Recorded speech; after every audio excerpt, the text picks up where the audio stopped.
La chorale mystique de Madouda.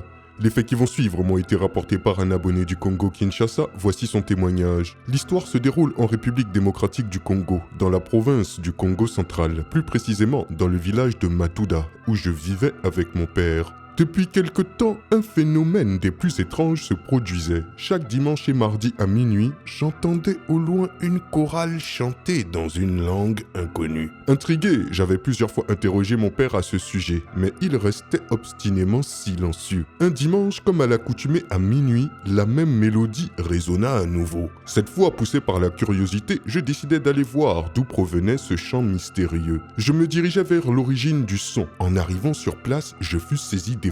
Devant moi se tenait un groupe de personnes, des habitants du village, mais pas n'importe lesquels. Tous étaient morts depuis longtemps. Pourtant, ils étaient là debout, sous la lueur blafarde de la lune. Ils chantaient en chœur, leur visage figé dans une expression inquiétante. Ce qui me glaça encore plus le sang, ce fut leur chef de chœur et leur batteur.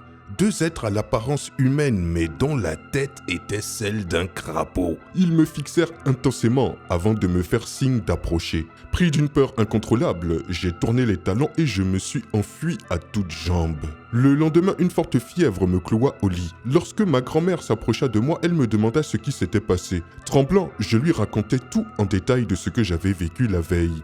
Alarmée, elle alla rapporter l'histoire à mon père. Celui-ci, furieux, décida immédiatement de m'envoyer en ville, loin du village. 2 semaines plus tard, ma grand-mère mourut. Ce n'est que bien après que j'appris une vérité terrifiante. Elle était en réalité l'homme à tête de crapaud que j'avais vu jouer à la batterie cette nuit-là. Voilà mon histoire.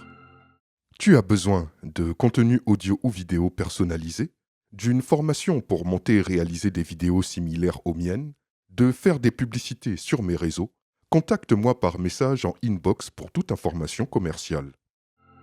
Quelle histoire surprenante! Dites-moi ce que vous en pensez dans les commentaires et je vous dis à très bientôt pour une nouvelle vidéo. C'était Takashi J numéro 1 sur les histoires mystiques de l'Afrique.